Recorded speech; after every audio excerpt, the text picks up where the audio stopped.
conversation earlier about whether we're gonna like leave chairs up here or not, and I'm pretty sure that Jessica remembers when I like knocked a chair off stage, which is why they take them off. So it's smarter.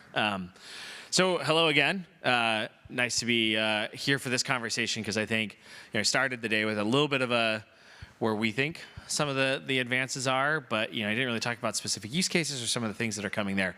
And so excited to have a little bit of a panel here, really sort of doing a little bit of a forward look to talk about, a little bit of the current state, right? We've heard some of that today, but to sort of check in on where we, on the ground, things are happening today, but where do we see things going? But first, you guys already heard from me some.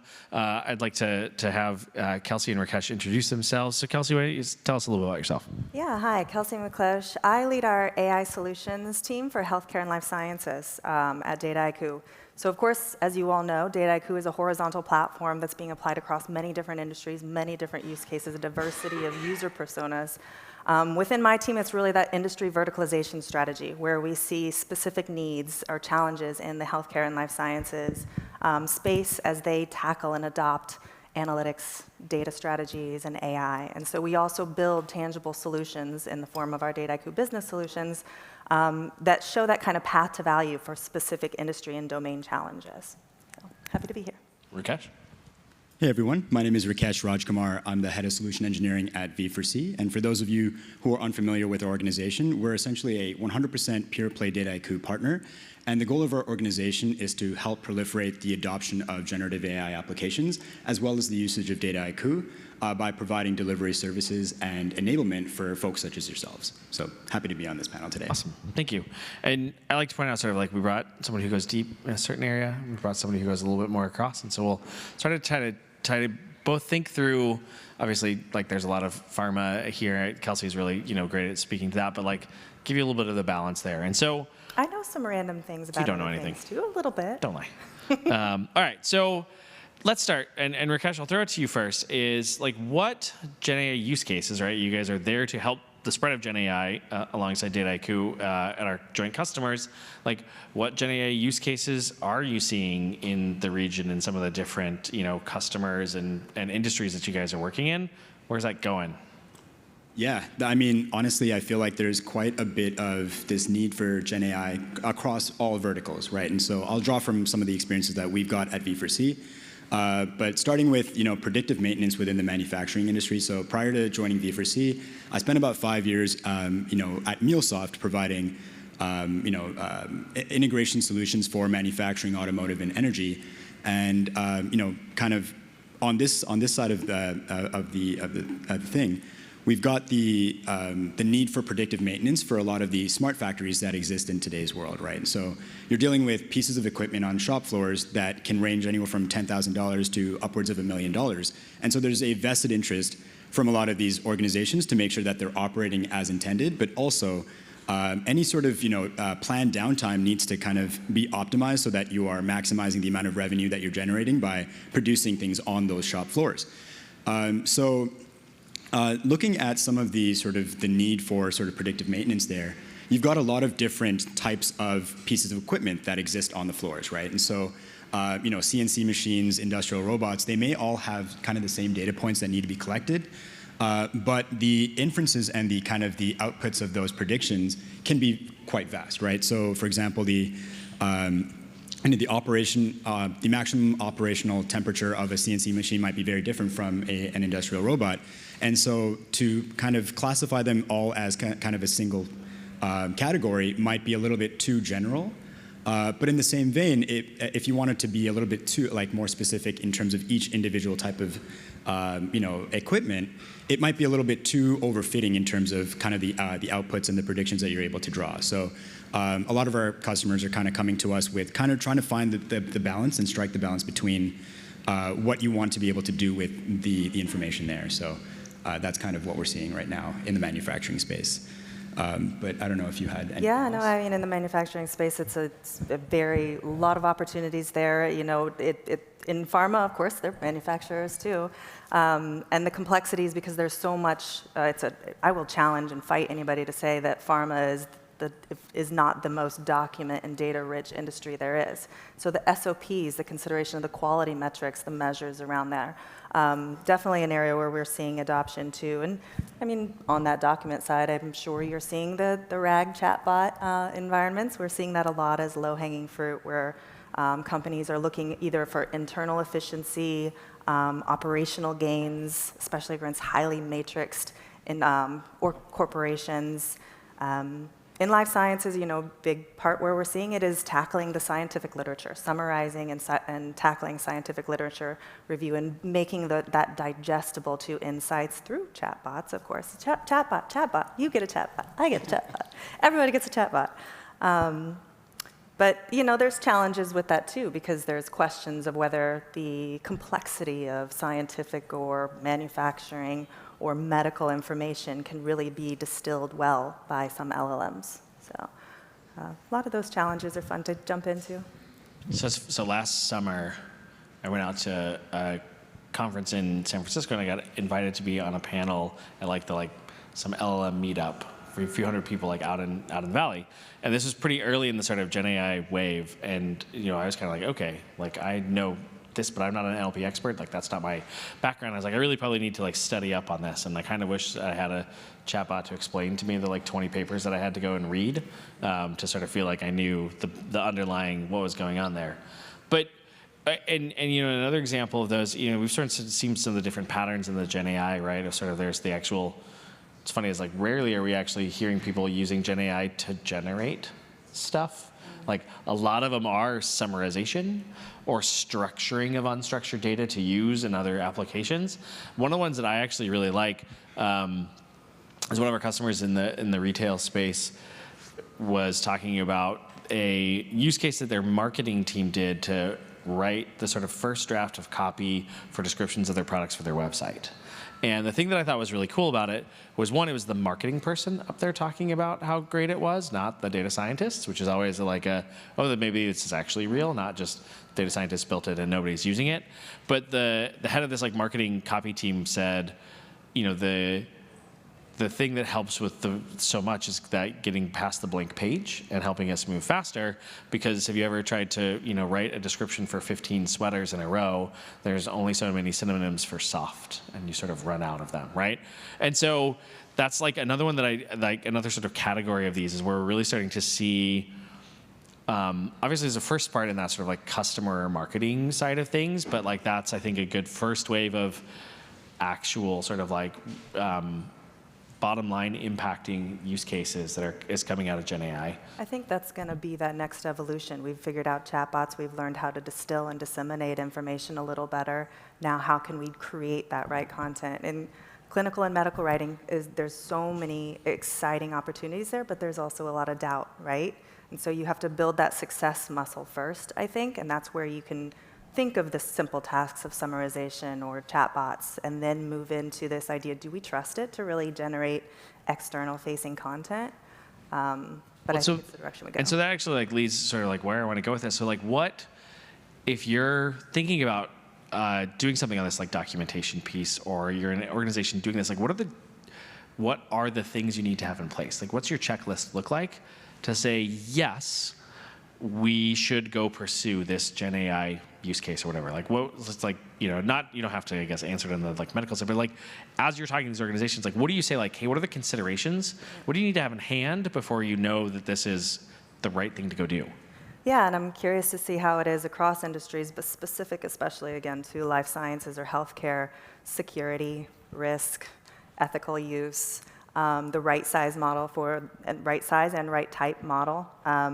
There's teams in R&D who are thinking, can we use not large language, but large biology? Can DNA be an actual language, and can we trust it to generate new compounds, new molecules? So there's a lot of questions of how to pick the right set of models, how to justify the offset of the cost versus the return. Are you accelerating? Are you reducing risk?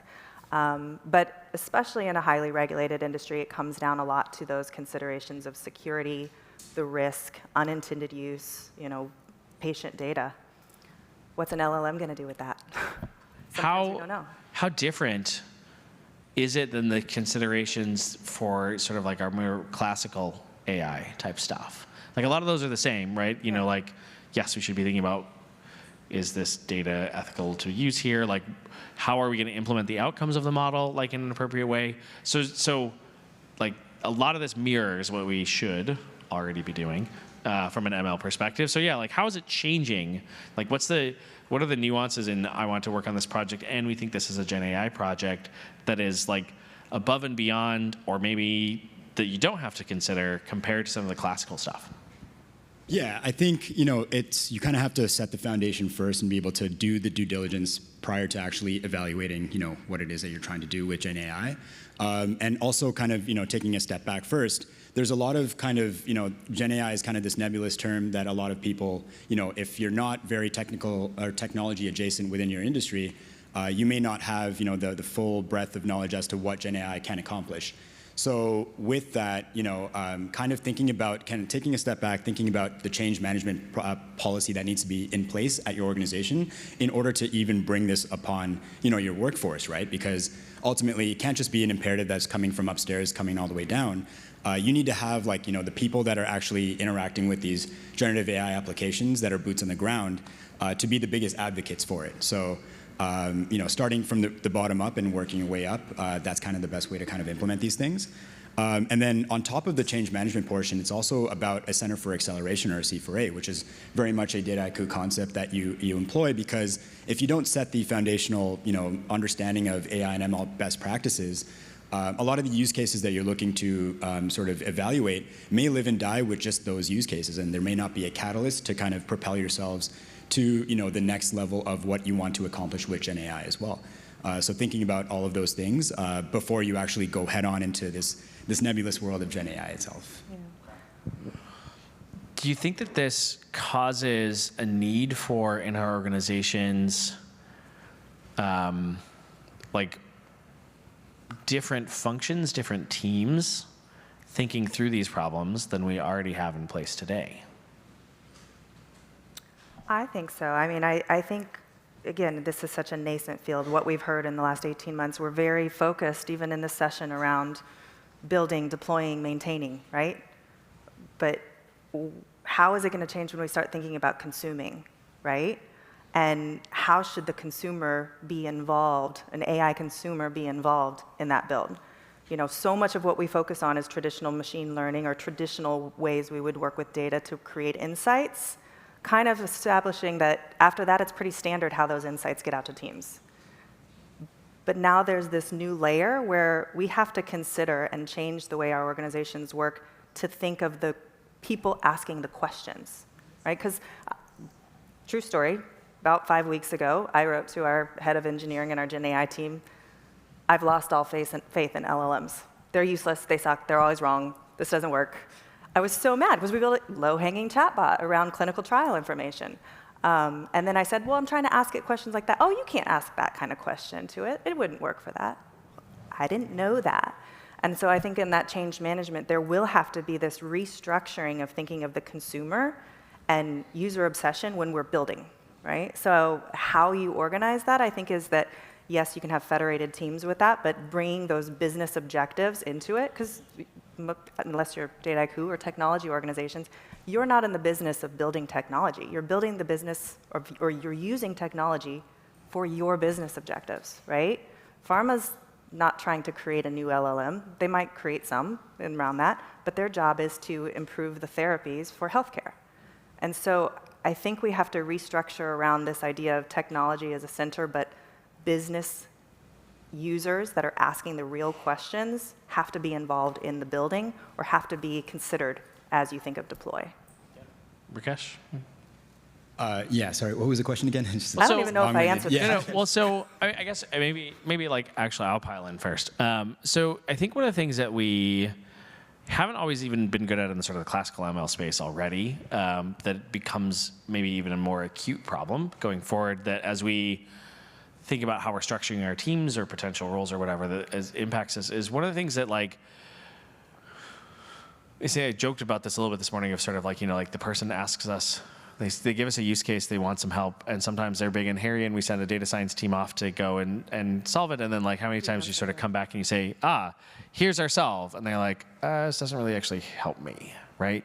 And what I've seen way too many times is that the business users come to whoever, the data science manager, whoever, sort of like the intake person, and says, this is what we want to solve.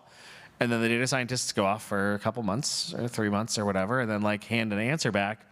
And when did the data scientists actually ever go sit down with and watch the person who is going to use this product do their day-to-day job, right?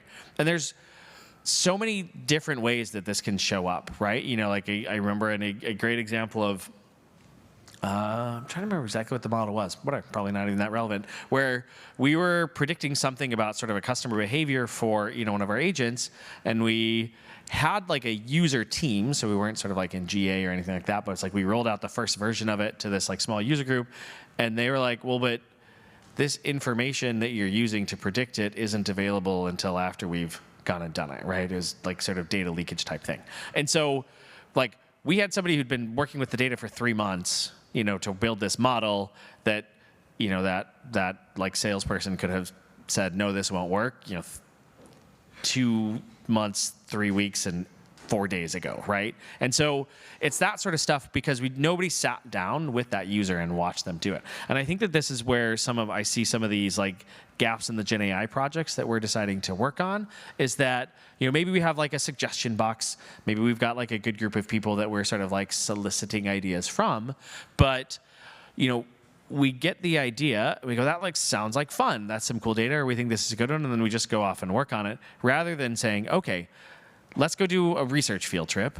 Let's just sit down with the intended users of this and watch them go through their day for a little while. And maybe I'll make fun of the HR chatbot again, because it's my favorite thing to pick on today. Is like, who spends 5 hours a week looking up like HR rules? Like, who spends an hour a week looking up HR rules, right? Like, yeah, like maybe it's great that I can sort of find what the expense policy is for Boston or something like a little bit faster than I can today. And it's not to say that those aren't important questions to ask, but it's like, how much time saving are we going to get out of this thing, right? Like, how are we watching the people in our organization interact with a customer, do watch a call, sit in a call center and watch them do that. And so it's this, we've sort of been talking about this idea of the like AI translator thing for a long time, of people that sort of sit in between. But, I think that like there's even a sort of a function of sort of product management for the data products that like we should be sitting with and observing the people that we think we're building for, and actually build for them. Start with the user obsession. AI user obsession, I like it. New thing. There we go. So yeah. Any other thoughts there, Rakesh? Yeah, no, to add to that, I think, just to your point, the intent of the actual questions that you're asking, the chatbot or the LLM, how, I guess, informed are you to ask the right questions to begin with, right? Kelci and I were talking about this prior, but if you don't know what the right questions are to ask the chatbot, you may not be getting the right responses. And so how do you inform yourselves to be educated enough in your own subject matter to ask the right questions and receive the responses that you need? That also is going to need some internal training to take place as well. Okay, so spicy question. Is prompt engineer a real job then? Is question engineer going to be a job? I don't know.